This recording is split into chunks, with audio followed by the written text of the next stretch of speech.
started up a business doing similar to what I was doing for the biggest companies in the world, and said, what could I do for Utah and build leadership and strategy?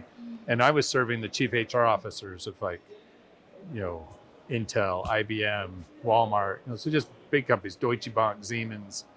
And so I was like, let me do that for the Utah companies.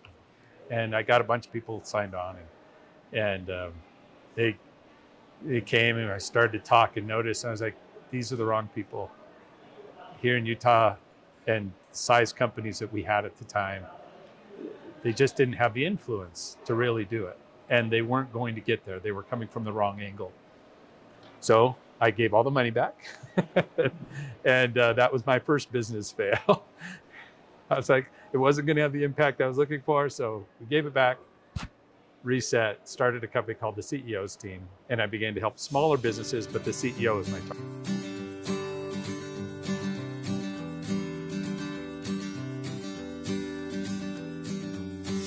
Hey guys, this is Wes Israelson with Give Us It Podcast. We're here at Momentum.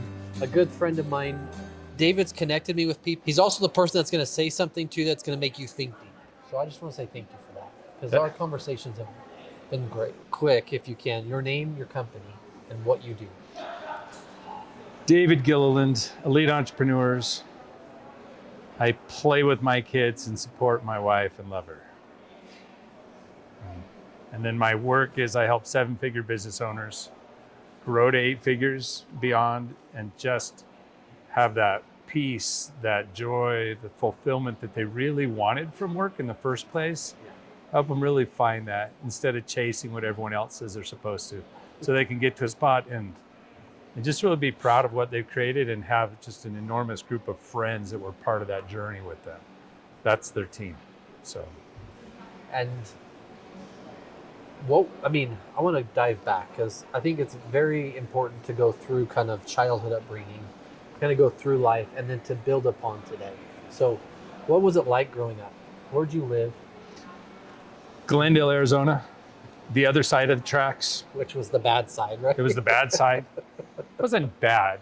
It just had the 2 competing high schools also happened to be Bloods in one and Crips in the other. So heavy. You didn't know any different. Didn't know any different. So a lot of gangs, a lot of drug movement, a lot of violence that happened around.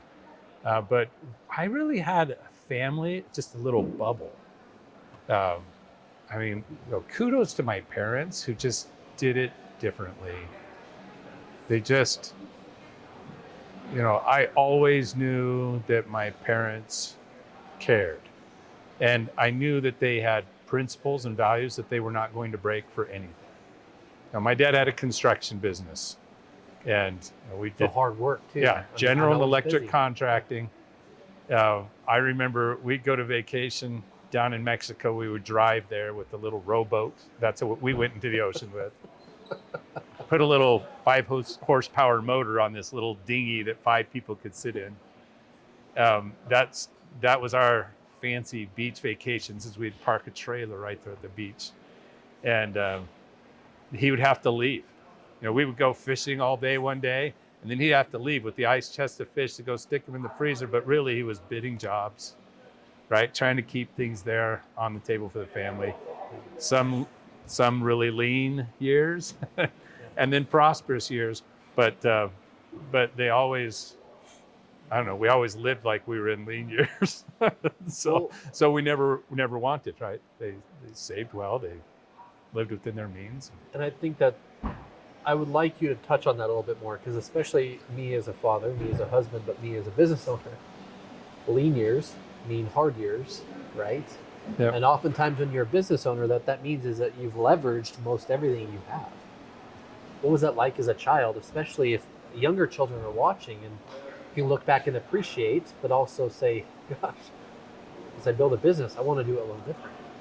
Well, let's just say in the lifestyle thing, there's nothing new under the sun, so I'm not going to make it anything up. Like, I thought you said it was deep. No. Spend less than you make, and only let your ongoing expenses be at the predictable level of income. And so for us, it was, I remember having a family council brought the whole family together, and there were 10 of us kids in this family. Lived in tight quarters. Bunk beds? Yes. Triple. So 3 levels, hand built against into the wall that my dad made. But I remember the council coming together and saying, okay, we made a little bit more money. We're doing a little better. So do you guys want store-bought milk instead of mixed powdered milk? Or do you want disposable diapers instead of the cloth ones? And the whole family was like, disposable diapers. So those were the kinds of family councils that we were coming together to discuss. And, you know, it wasn't until years later that I realized, oh, my parents were actually well off. He had 5 rentals. Like, that's where they would make a little bit. He'd stick it in another rental and have that generating and paying off, and another. And I knew he had those, but to me, they were just work, because we would go and clean the rentals, right? People would move out and treat them terribly. And oh man, the things, the smells, the sights, that taught me something else too. It's like, no, you want to maintain your home a certain way, because I never wanted to get like that. Yeah. And we didn't live in like the poshest, cleanest looking place. I mean, there were 10 kids romping around in that little house. Little, whatever you call those, they just chop them out there. All of them are the same house in the community, right? Single floor homes. And we were all crammed in. We had our fair share of dirtiness, but that taught me there was a reason to keep it clean. It could get pretty bad. And we had a good home, well cared for. And I think generationally, as you grow up, or as kids grow up, and they either become business owners or they become at least something, let's say they get into a good job, right? And they start building a good income, and they start building a household. Sometimes parents will say, hey, you're spoiled compared to how I was, right? But at the same time, we want our kids to be better. Yeah. We want things maybe that we didn't get, right? Well, I mean, maybe. I mean, everyone's different. Everyone's different on there. You're right. I did not go to cloth diapers, and I buy whole milk. So in that sense, absolutely. But I also learned something from them, because though I remember the feeling of all the kids around me were all in name brand this and that, and it was a big deal to all of them, especially in kind of, I guess that's in any community, but there were kids whose families I know didn't make a lot of money, but they were decked out in the best wear. Now, maybe they got that from dealing something, I don't know, but still, money is generally for making money. Love is for generating love and meaning. And so it's when we try to use money to buy joy, love, meaning, that we mess up, and you'll spend every dime and get nowhere. And if you use love, though, to generate that love and the meaning, you can find all the meaning, all the growth, everything you need with very little resources, as long as you keep that crushing weight of owing other people, being in debt, being in prison in that sense, off your back, so you can be free with your time, your energy, and your love. You'll grow all the meaning and happiness over here. You spend $2 and buy all the meaning and happiness you need for the day with your kids. Yeah. Other than the food they needed to eat. And so I also just think it was important, because going back to kind of growing up, you said 10 kids, right? Your mom was a saint. I mean, that's a lot of kids. Your wife is also, I know she's your love, right? Yeah. And she's also a saint, right? I mean, it's amazing to think what it's like to build a business on one hand, but also what it's like to raise a family with the love. Yeah, I mean, you already know this, because you preach this everywhere you go. Well, It's intentionality and priority. And I don't think using the word priorities is right. Right? It's what's the one on top. Yeah. And oftentimes I believe, more than not, our children, just like you learn from your parents with love, we mimic what we learn based on what they do, not what they say. Yeah. So your parents enabled you to then love the way you love with your family today, right? And And it wasn't because my parents, I didn't feel like they were trying to spoil me kind of love. It was because they loved each other. And it was obvious every day we would watch that, right? They loved each other and still do. And that, like, for my dad, priority was my mom. It wasn't us. She was having a bad day. We were about to have a bad day. So he didn't have to say or do anything. We just knew, yeah, mom's not happy. We better do something better because dad's coming home. And so, and that's the same. Like my kids know, my priority is my wife. I love her, and so I love them. So I just wanted to make that distinct because I think it, like I said, even like your dad building this business and then getting ready, you went on a mission. Yep. Right. For my church there. Yeah. What transition by the time you were coming home, like with business, with your dad, and what that looked like? Oh, you mean the story I told you a while ago? Yeah, that one. So I served a mission for my church, Church of Jesus Christ of Latter-day Saints. And while I was preparing, I had already done a year of college and I had no clue what I wanted to do. I was not one of these kids who always knew, nor was I like top of the class kid. I try, but my mind wanders everywhere. I was bored most of the time. I couldn't remember homework worth anything, like not to do it, but just to remember I actually had it to do, or that if I did it, that I didn't leave it in the bottom of my bag and forget to turn it in. So I go through a year of college, still didn't know what I wanted to do. And I was sitting at home and I was studying my scriptures and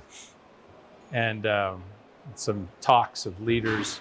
And I had this just clear impression, like I'd never had this before, just these words. It said, work with your dad.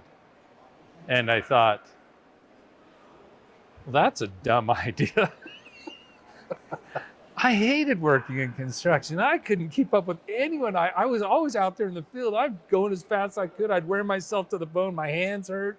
My everything hurt. I was doing the electrical work. I hated heights, and I was always up on a lift, way up at the top of buildings like this, like working on lights. Hated it, hated it, hated it. I was like, this is the worst idea I've ever heard of, but it was clear. I was like, okay, I'll be working with my dad. And a year into serving my mission, I was in the rainforest of Brazil, little podunk towns there. Loved the place. And while I was there, I get a letter. My dad decided to close his business and just retire and be done. His reasons, I found out, really had to do with a lot of people who weren't keeping their word anymore. And he was a man of his word. And so he hated seeing all the legal stuff, all this construction work, and all the money was going to lawyers. He was like, this isn't what I got into business for. So he closed up his business and he hung around for the next 2 years, just fulfilling warranties and ensuring everybody got a place. So no employee was let off. He had 70 employees. Wow. And he ensured that everybody, well, maybe that was at the peak. Maybe he was down at 40 or 50, I don't know. But he ensured everybody got a job. Everybody had work. Once they had work, then they could leave. No one went without pay.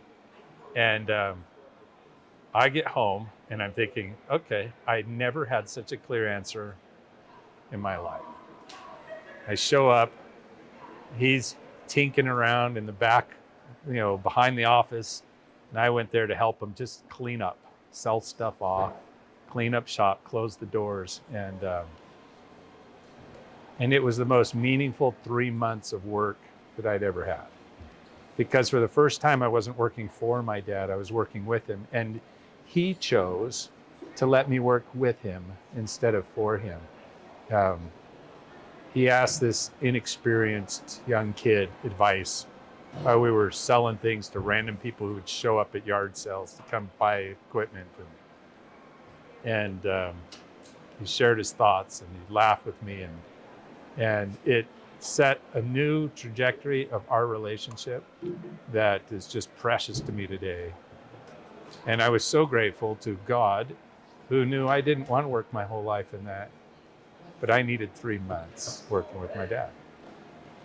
I know we had talked about that before, and I just thought that was prevalent because It comes back to being a steward of your word, steward of money, or steward of building a business is to help others, right? Yeah. Your dad not only took the time, I'm going to close everything because people aren't being a steward of their word, right? But I'm going to be a steward of mine. I'm going to make sure every employee gets a place before I actually close it and done. Yeah. That's a pretty impactful thing. And like I said, that's why it's kudos to my parents on most things. They live true to their word, and they're always trying to learn and grow. I watch, and I no longer think people retire to just rust, because that's not what I see in them. They just keep learning, they keep striving, and so anyway, That's awesome. good family to grow up in, even though the community wasn't what others would call the ideal place to raise a bunch of little, what we call branquinos would be one language, honkies would be another language, gringos would be another language. We were a little pale for our community, but and naive, or innocent, I should say, in many ways comparatively. I mean, you were for sure, especially hanging out with friends and certain things you couldn't do, but you didn't know. Yep. Right? Yep. What was it like, if we were to ask the question, what was like one valuable lesson you learned on your mission that you still use today?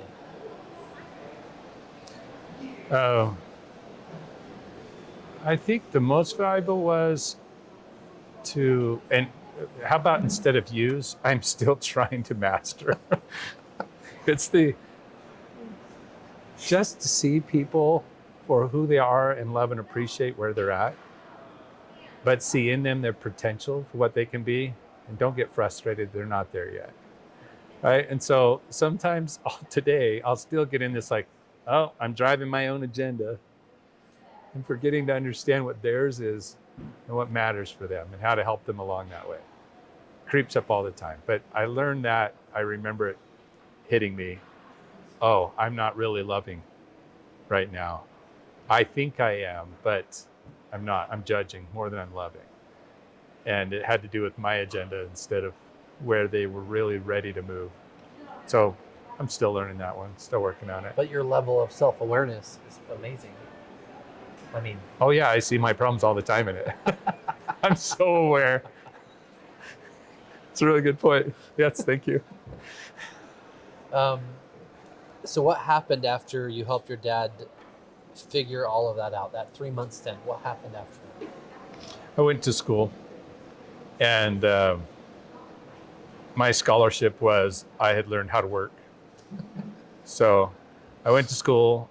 I was working 2 jobs and then full-time school. So that's how I paid for things. So I guess my dad could have paid for a bunch. And I saw where they snuck in some things like, oh yeah, we'll cover this first and I'll pull it out of your checking account. And they put that first deposit down on the rent on the apartment or whatever, because I didn't have the account set up, and he never pulled it, right? And so they helped in their little sneaky ways right there at the beginning, but it was to work. So I worked, went to school, and thought no matter what I do, if I could learn business, then any applicable skill could be better directed, right? Like it could be used in a wise way. It could be repetitive. You could get more and more people engaged in doing it, whatever. So I studied business and thought, well, that's the way I could pay for things. And I worked, and I got a 3rd job,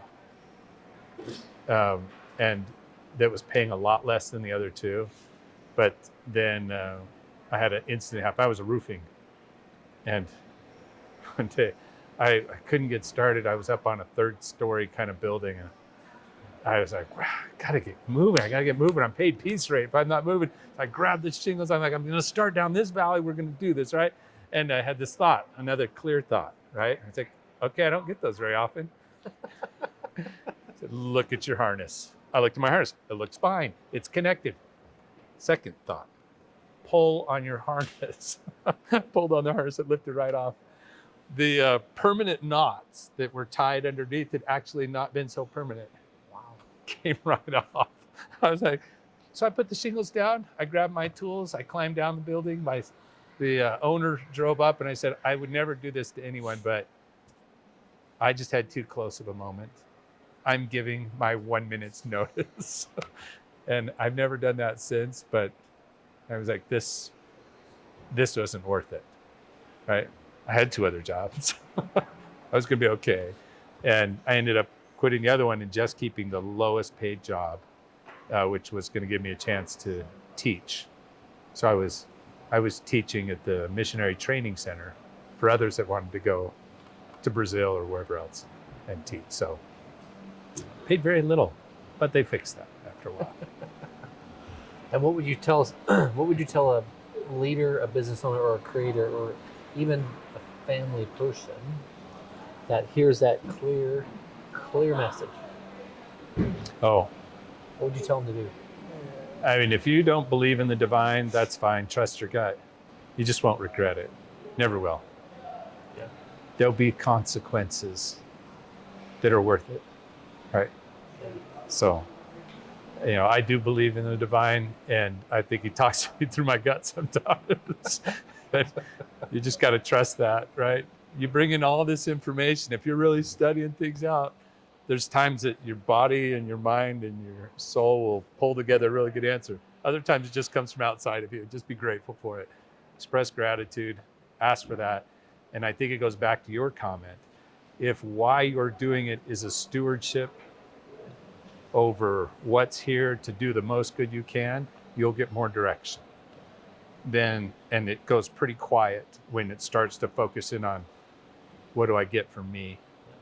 Instead, what can I build for out there? Retaining enough resources and surplus so you'll be able to do more and more. But think it's for that. Then it makes a big difference. More will come. And then what transpired the next few years? When did you meet your wife? So I think I thought I'd met my wife multiple times, but that wasn't true. Most of them, I think, didn't like me. Then I dated a lot. I dated so much. There's probably over 100 women that I dated. Really? Oh yeah, easy. So I dated a lot. When I grew up in that kind of gang, whatever culture, there weren't a lot of guys I could hang out with really easily. Even my close friends, who most of them were struggling one way or another, pulling, doing things that I just wasn't aligned with. And so come afternoon and evening, I'd have to say goodbye to most of them, right? But I found that I could find a pretty cool gal, or at least try to get to know one, and I could ask them out. So starting when I was a teenager, I was dating every weekend. I was always out on dates, sometimes twice, sometimes 3 times. That was the way I hung out. I asked someone out on a date, and we went and did stuff. And I did the same way. You want to share love? Do loving things. If you want to make money? Use money. I didn't use much money on those dates. We just had fun. And so I did a lot of dating, but I did meet my wife after I graduated with my undergrad. Then I went out, worked. Then I went out and traveled, spent some time discovering things just in the Middle East, wandering kind of thing. Came back. Just wandering? He said that so nonchalantly. It was kind of like that. I found an apartment in the old city, Jerusalem. And then I would go backpacking, wandering to different parts from Egypt to Jordan or wherever. Right? That's amazing, isn't it? Anyway, so then I came back. And then I went to school again. And a year into that, I started school again. And I went to my church congregation, to my little ward of single people. And this was like older single people, most of them. I was the youngest kid just about in the whole group. And I showed up and I saw this gal across the way that everyone was attracted to. And it was obvious why to me. But I lasered in on her, found out all sorts of stuff about her. She was with someone else, but she left. And I started dating redheads. She was a redhead. And I was amazed how many redheads I went out with after that. I'd never dated a redhead before. No interest. Was never even attracted to a redhead. But for something about her, I was like, maybe I like redheads. Who knew? Wasn't. Had nothing to do with the hair. dated a bunch of redheads. She showed up almost a year later back at that ward again and moved back. And I went and asked her out. She said no, and the rest is history, right? So we got I married. remember her saying no, and the rest was history. That's persistence a little, isn't it? No, she said no. I went through my list of 5 other people I was dating at the time, going out with. She came back up on the list. You know, I had the worst month of dating of my life. Every single person canceled. Never had a cancel. Hundreds of dates, never a cancel. This month, 5 cancels. If that's not a voice from God, what is it, right? No, anyway, I wasn't thinking that. I was just like down on my luck.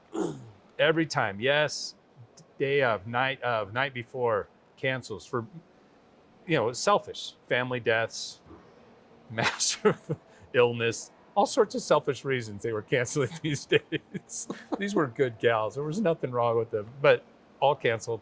And then she said, sure. Came back up on the list. I asked her out. She said, yeah. And I asked where I could come pick her up. And she said, no, I'll just come by your place. And I was like, oh, that one's going to cancel. So I had a backup ready to go. I was going to go to a barbecue with some friends, and they knew they were a backup. It was okay. And she showed up, and we had a great date. And funny enough, Middle East. She had spent a semester there as like a serious student. I was just a backup on. But we connected on that and just talked and talked. Just wandering, you said. Yeah.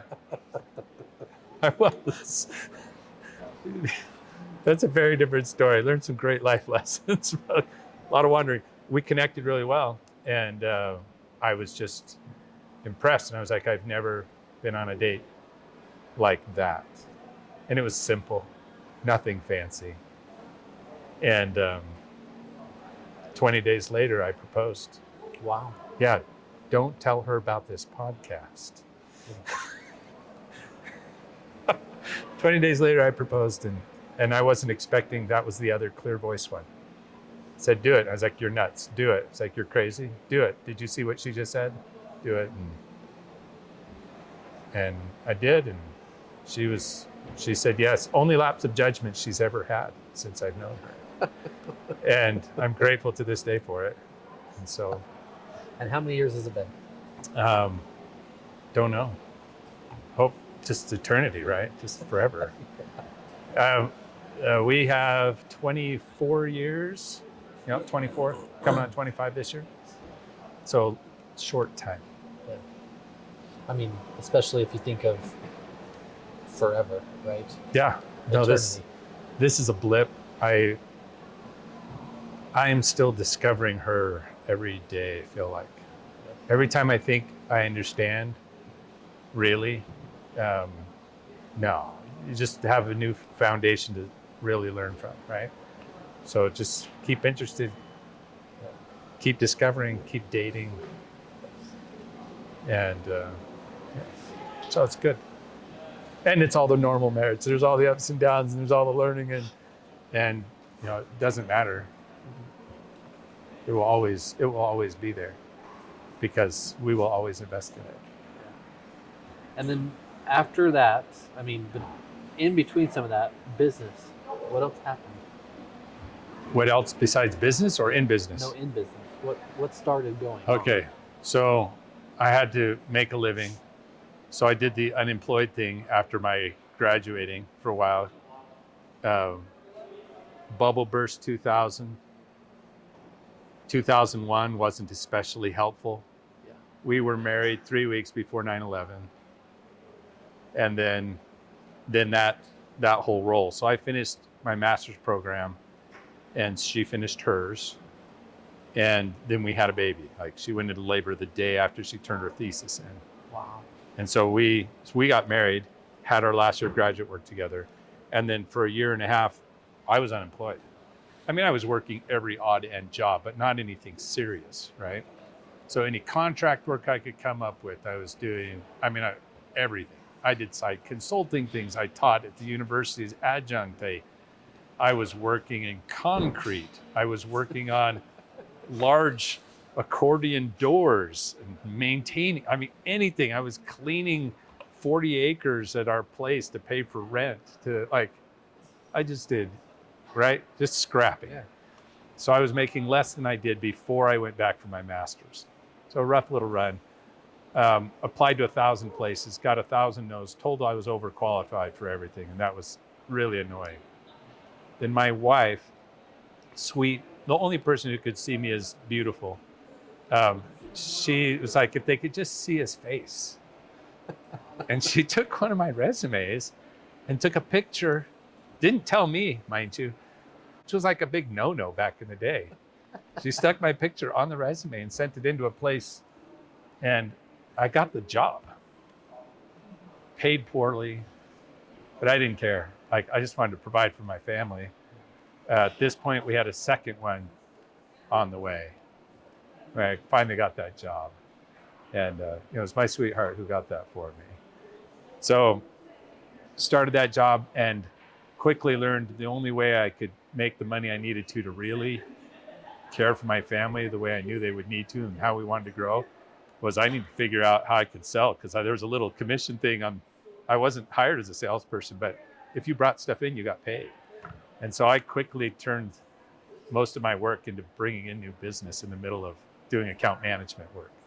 And I was selling well. And then I could demand raises well, and kept going and going and going. And then finally sold into a business that was sort of the poster child for my master's degree, the kind of company you would want to be able to do stuff with. You know, a lot of big names, a lot of alumni who were doing great things around the world were part of this company.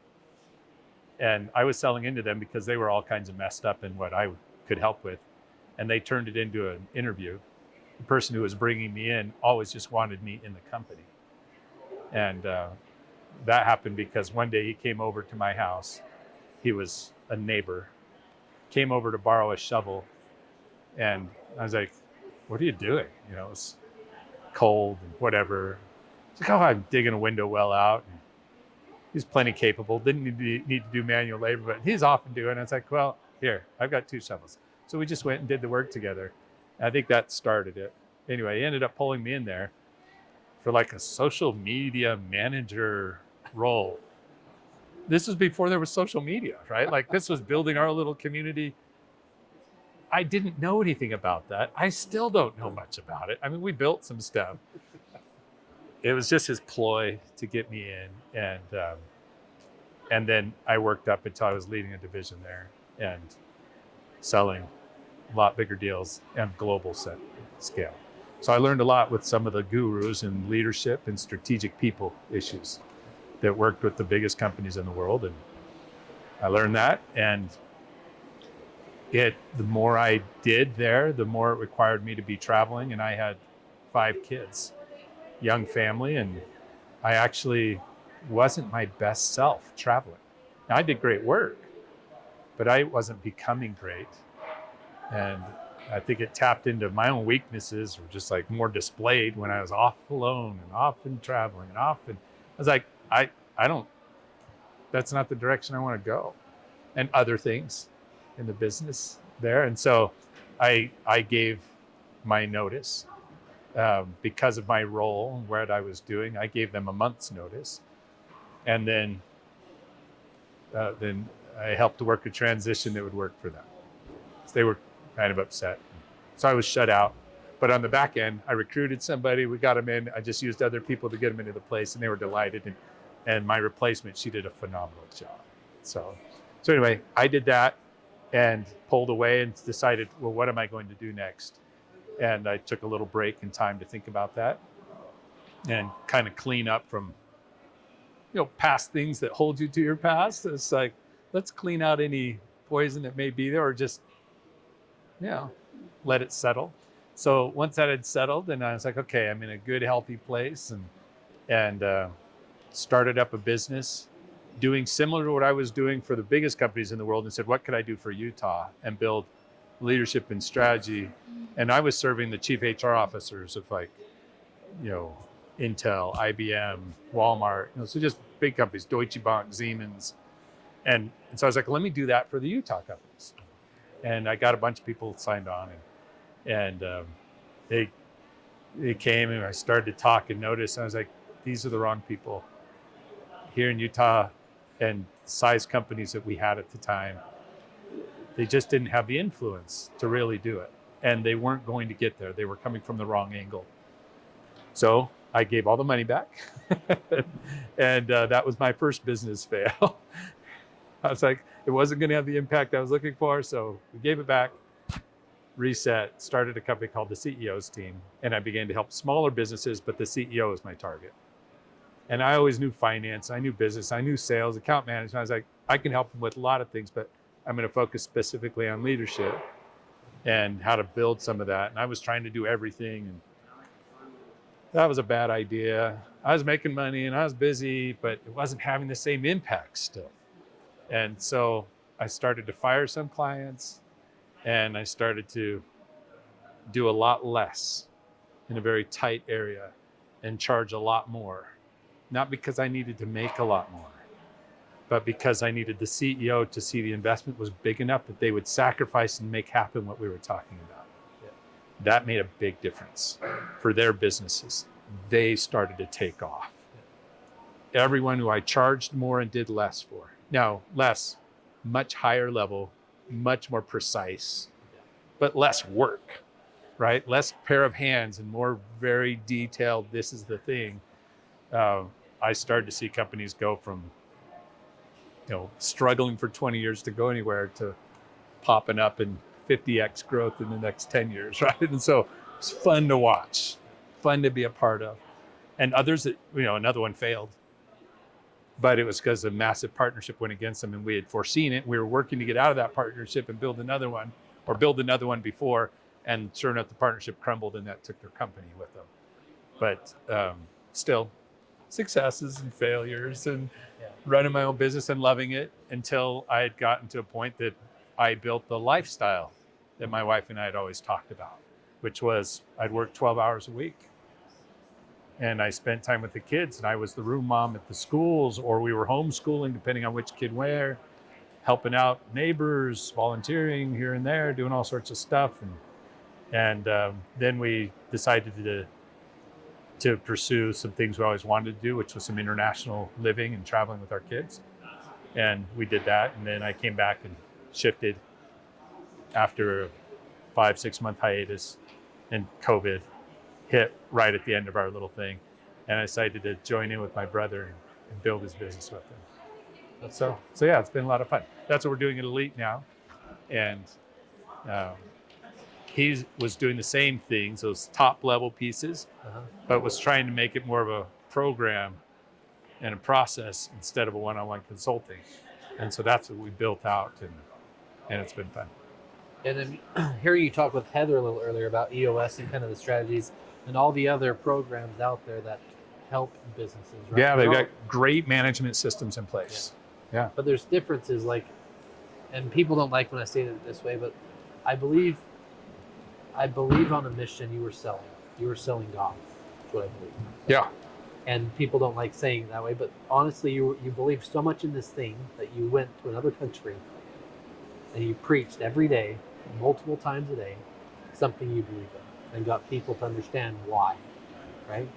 So that leadership that you started building, and then teaching the missionaries before they go, also into all these leaderships of these businesses to help businesses understand that, hey, it's more than money.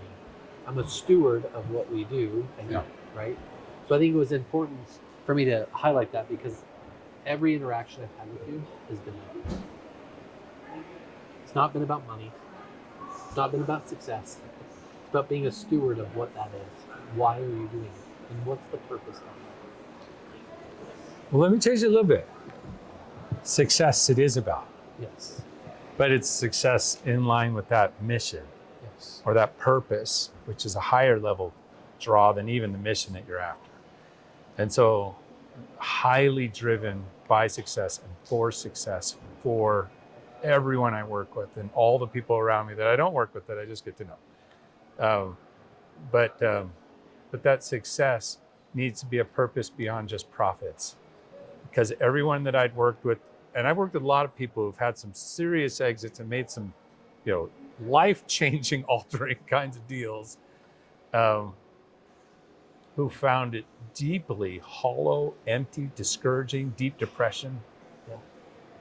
Because when it was about the dollar amount that came from it, and even though they said there was this other stuff, it wasn't. This dollar amount that they got, and they achieved it and more, they found it was hollow.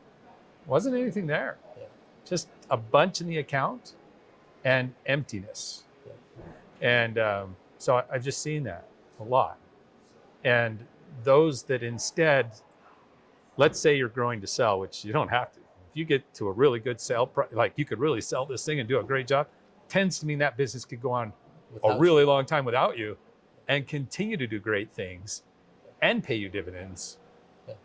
That means you have a good business to sell. And you're still being a steward. You're still being a steward over it. And so anyway, whatever, you choose to sell or not, almost no difference on that. But if you're going to sell, or if you're going to step away and let it keep running, you better tell me why. Yeah. Tell me what is so crazy important, the impact that you want to have on people's lives, on how the world's run, on your family, on your community, on your church, on whatever it is. You tell me what's so crazy important that you need more time and more money to go after it. Why should you be entrusted with more resources to be the steward over? You have that kind of why? Okay, you're ready for your next move. If you don't have that kind of why, it's going to be hollow and you're going to flounder and you're going to suffer for a while. Now, many of the people that struggled found their way and they're doing fine again, but they didn't need to. They could have launched and several have too. But that's why for me, it's a purpose beyond just profits. And it's not just for you. If you want to look on the selfish side, I just shared it. But if you want to look at like what it does for your team, from the beginning, when they see that there's something that you serve that's higher than yourself, they'll serve it too. They want a leader like that. And they want to learn someday how to lead like that. They need to see that you've got something you'll sacrifice for. You've got something you care deeply about that you'll say, I was wrong. Thank you, team. Thanks for pointing that out. I was out of line. I was not serving it anymore. They want to know that because that gives them stability in a place they can make true risk. They can take those steps forward. They can jump out as a leader. And you want to see your own business jump and run, you need to enable all your team to be great leaders, not just managers. So those growth systems that we talked about, or those management systems, they're great. They're needful. But it doesn't teach them leadership systems. And it comes from this deeper level. And it's not just something you call a vision, which really is X number of revenue with certain profit margins. Very important. Yeah. But secondary, it's over here. Okay, we need a real vision that you're willing to sacrifice for. Yeah. And when people see that, then they're like, oh, it's worth having more profits because we're going after something important. I don't need it all for me. What we're doing with it is what I would use the funds for too. We're having impact. Like we're changing the way people eat. One of my good friends, he does from farm to plate, right? It's like, raise it all the way to where you're eating it. You know exactly where it came from. Every step along the way, he ensures people are eating really healthy. Every one of his employees can love that, right? They can get behind it. And if not, get a new employee. They're going to love something else. Help them find something else that they'll succeed at. But that vision matters. And so, anyway, sorry, I get a little passionate about it. I do that in personal life, and I do that in professional life. But that essence, like if you want leaders who will take your business and will run with it where you want to, you got to build this too. And you got to be the steward. You got to show them how, right? You got to. That's right. You got to emulate it. You got to actually do it. So that's why I said it, because when I talk to a lot of people that say success, well, success is defined differently. Yeah. For everyone. That's fair. But yes. I agree with what you said, that success is being the steward. Right? I mean, I don't think about my finances in business. I think about all the employees. Can I help them get a house? Can I help them be legal? Can I help them do this? Like, yeah. Right? But none of that can happen without profit. And not in a, it's not in a charitable sense of like, I'm doing it because you can't do it. No.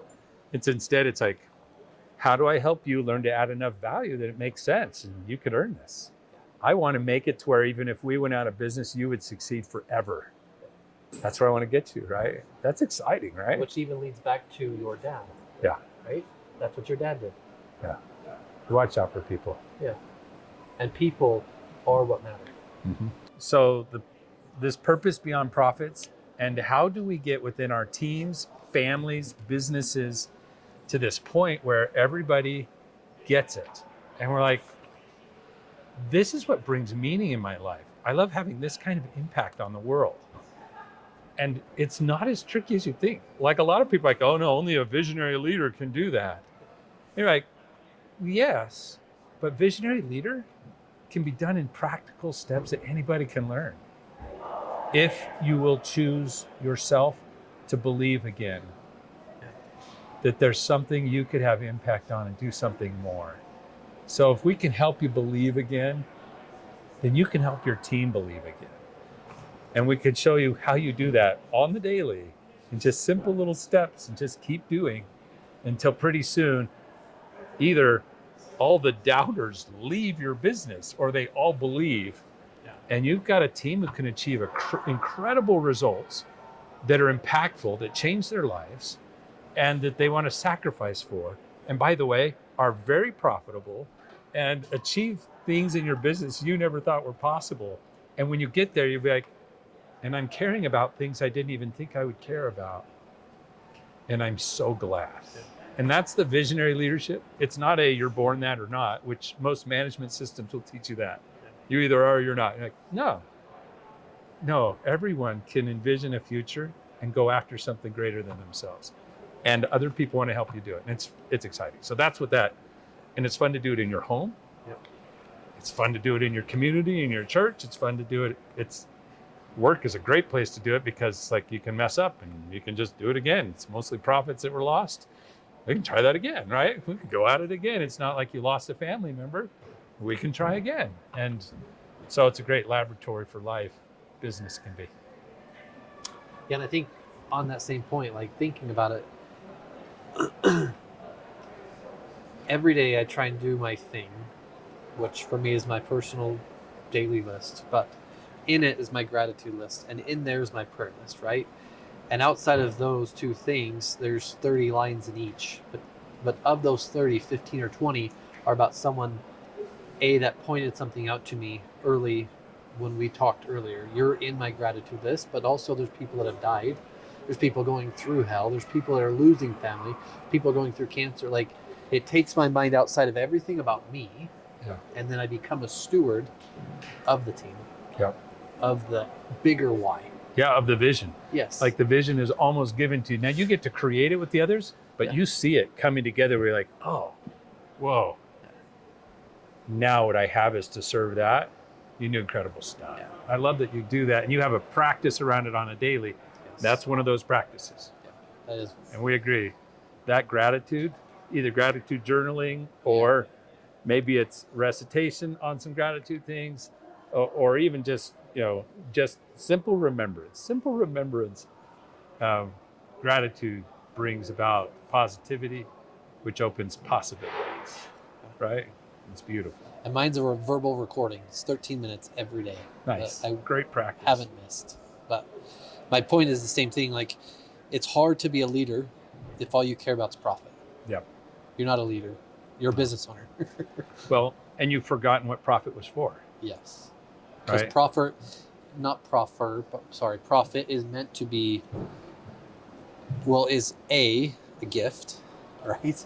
And it's a luxury that you can lose or be taken from you if you're not steward of what it is or the right ways to use it.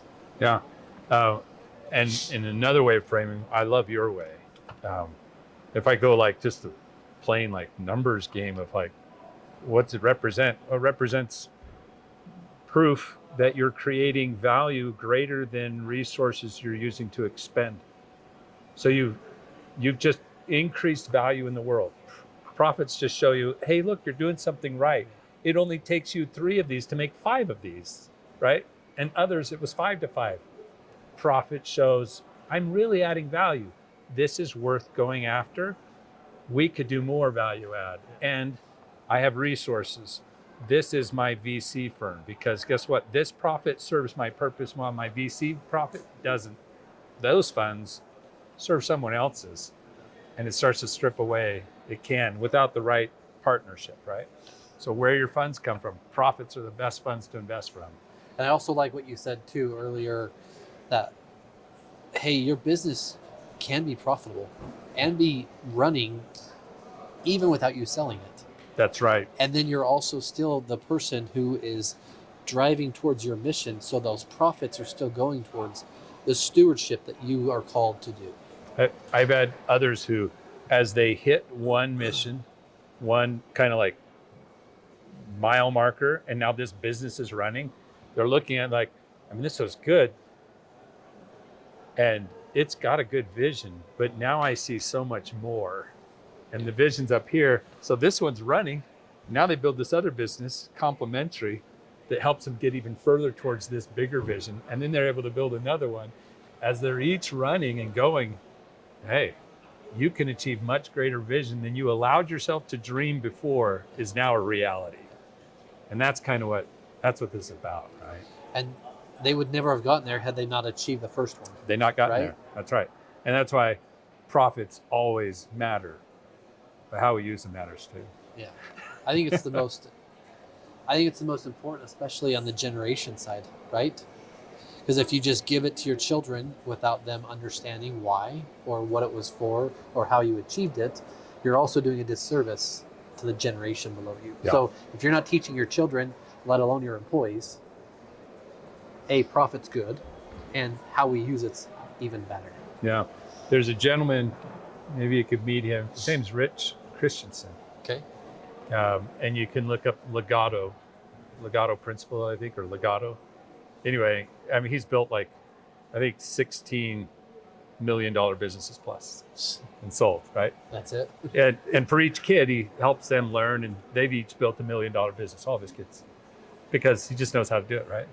And so, but what he's noticed is that generational wealth is ruining families because of the way it's being used and how. And so he's now going in and he's helping these $1 billion families, all these billionaire ones and whatever else, and he's helping them see how to create a true vision for their family and core values and how to live around those, instead of just thinking of inheritances. Again, it's these stewardships. It's this feeling of, we're here to serve this. And that's become more bedrock in understanding, better communicating, and clear vision of what we're really about, and seeing these families that predictably have been losing 1, 2, 3, and 4 generations of families suffering because money came where they didn't understand how it got there. Yeah. Right? Sure, they knew it came from this checking account from that pocket, but no value creation. They didn't understand it and how it ruined them, ruined the lives of the things they cared most about. And now he's helping them really do something great, because he's taken those same principles, recycled them now into these families to teach them, you could be doing this all along. You could have something greater than just profits. And Alex Hill, who was on our podcast earlier too, Asset Works, he went through your program. Oh yeah. And He's great. got to understand his vision and his mission. And to this day, even on here and outside of here, me and him have talked that how invaluable that was, in the sense that now he understands why profit matters. Now he understands why it matters more than just a number in a bank, a vehicle, a car, a house, whatever this thing is. That's like, it just is what it is. But the value it actually brings to his employees and to the mission he has for his goal for his company. I'm glad to hear that. I never got the rest of the story. He just did the initial program that we have. Yeah. And we have several that go through and then they go on, and he's just gone on. It sounds like he's doing great things. I'm so glad. Yeah, I think everyone in general goes through whatever it is, right? But whatever they decide it is for them. But I love the fact he's still so young and he's building, but he also went through it at such a young age. Yeah. I think that's impressive. And it speaks volumes. Speaks volumes of him. Yeah. Really, in his own desire, because he's got big dreams and he's been fulfilling. I mean, he's not just saying it. That guy's expanding and going, right? It's really putting a sacrifice in on it. And that he's not just chasing the dollar. I'm glad to hear that, because he could have easily pulled the other way. So many do that a few rounds and get burned and burned and burned until they finally get it. so cool that he could learn that early. I mean, we've talked about a few valuable lessons, but what's one lesson that you've watched people learn by not understanding profits are meant for the bigger vision? Meaning that they just allow profits to be the day-to-day, I can live the lifestyle I want, but not use it for a blessing for everything that they're going towards building. Okay, so I'm doing the negative lessons for a Yes. spell. That's what that sounds like. So here's the things that I've watched. Doesn't mean everybody goes through this. A lot of them, first off, most of them actually end up with less profits because they're pulling in too much and spending it to try to, remember I said money wasn't to buy love and happiness? Then they start using profits too quickly to try to buy their love and happiness. It didn't get invested where it needed to continue to grow value. They needed to just take enough to take care of their needs and buy love and happiness with love and happiness, not with money. And so normally they don't have enough to invest in, and so they stay stuck. They spin in their circles, they keep pulling out and they keep spending. Sure, they've got the boat. Yeah, they're living in that neighborhood, the one where they have to have the boat and they have to keep up with the Joneses and do all the things. That's one that I've seen a lot. Another one is I see a lot of partnerships split up in with kind of venomous split ups because they're each trying to pull, and then there's mistrust because they're saying one thing, but they're all just serving their own interests. So I see self-interest come in and ruin relationships regularly when that is happening. That's one of the sad lessons in that. And then there's also the us versus them remains in their employees to the leadership. So instead of becoming one team, impossible. As long as profits are really my personal take home, and this is how I see it, you guys need to get me more profits. Doesn't matter what you say, they see the actions, they see what's really happening.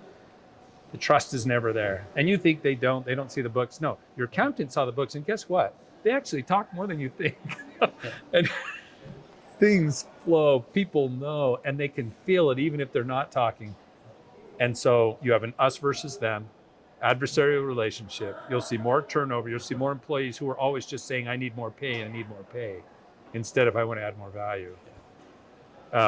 And so those are things that mess with your culture pretty significantly. Breakups in the top, breakups in the middle, and not enough funding to actually grow the way you'd like to. And I think you know him, but a good friend of mine named Russ Warner, who owns Ghost Boards, he calls them usums and themums. And he describes it the same way. They're all about themums. They're always about them versus us. Yeah. Usums are always about us as a whole. How do we help us? Yeah. I love Arbinger Institute's work there around. If you ever read like Leadership and Self-Deception or The Anatomy of Peace, some of these, right? That I thou or I it mentality that they brought up from a philosopher from many hundred years ago, but that's a big key. Do I see others as with desires, needs, hopes as valuable as mine? Doesn't mean I have to serve them, but I value them. And if we can together serve, they matter just as much as my own. And let's find a way to do an us, right? If there's a business owner starting out today or in it for 3 years today, and they're maybe not ready to understand that they need this level of what you will provide them to see the bigger vision, but maybe they've never read a business book, or maybe they've never listened to a podcast, what would be one book or podcast you could recommend for someone listening today? Well, I would look at the Elite Entrepreneurs podcast probably, or I think we have one that's called 7-Figure Podcast. Those will give them a lot of just free stuff from us. The way I look at those. I should listen more podcasts myself, so I had better recommendations. But if I played with some books, if you want your mind and heart in the right place, I love Arbinger Institute. If you want your tactics and systems, kind of the next layer after the mind and heart, I really like some of Jim Collins and Patrick Lencioni. I think they've got some good stuff in there, right? Some great things. Any of their books, really, you could get some great things in there. And if you want, like, give me the specific way of how I say things to this person and work through this, like, real detailed pieces. If you've got some other foundations, I like some of the, like, Carrie Patterson and Joseph Grenny, Crucial Conversations, Confrontations, the influencer books. They're great stuff. Like those are some good dealing with and leading people and understanding and working with dynamics that are in there. So I'm thinking on leading people type of things.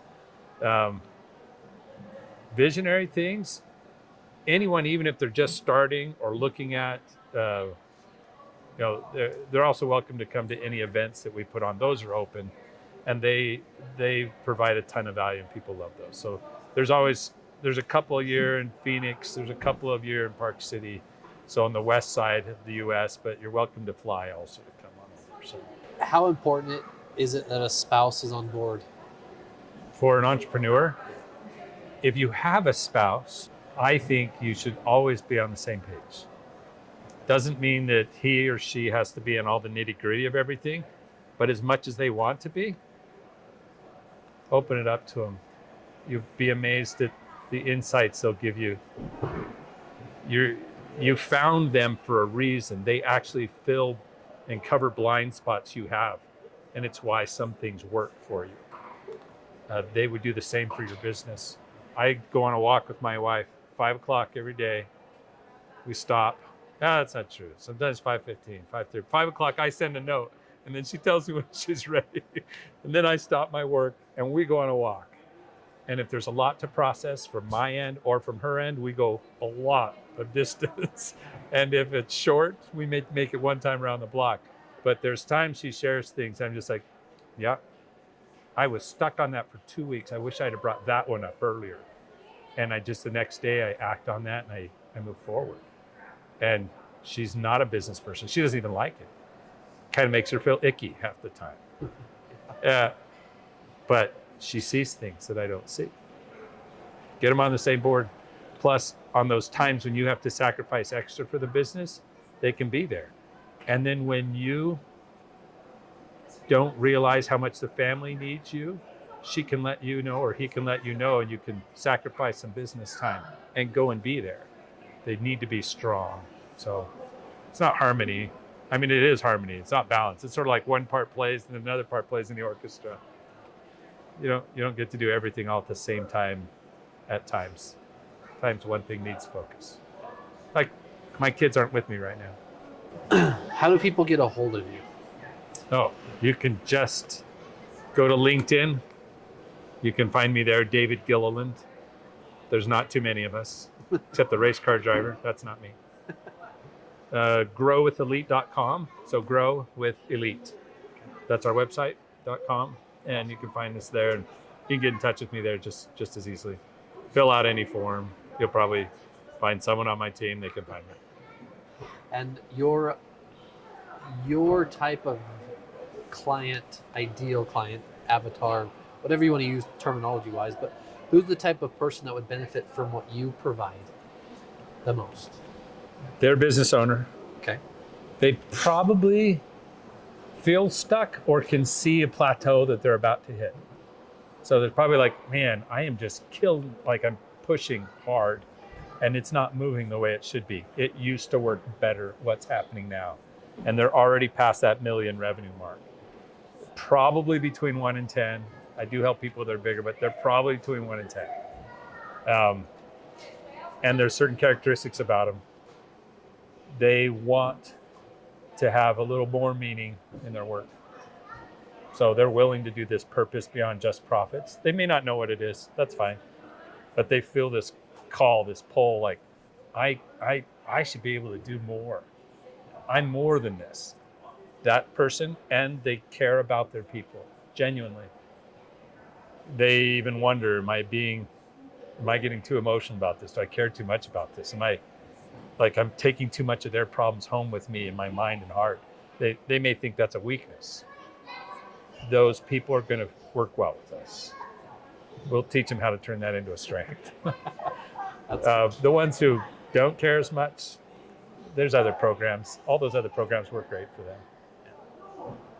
And then you guys have had a podcast. You have a podcast. What was this experience like from that side? Also, what's it like for a guest? From what you know about me and... Oh, how did I like this experience? Yes. It was great talking with you. I hope it went well. For you did just great. I don't feel uncomfortable. Good. But I rarely do feel uncomfortable. But so no, I think this was great. I enjoyed the podcast. This is a fun environment, although I've never had to move before in the middle of the podcast. That's new for me. That just means I'm long-winded. I just appreciate your time. Thanks for coming, and thanks for being you.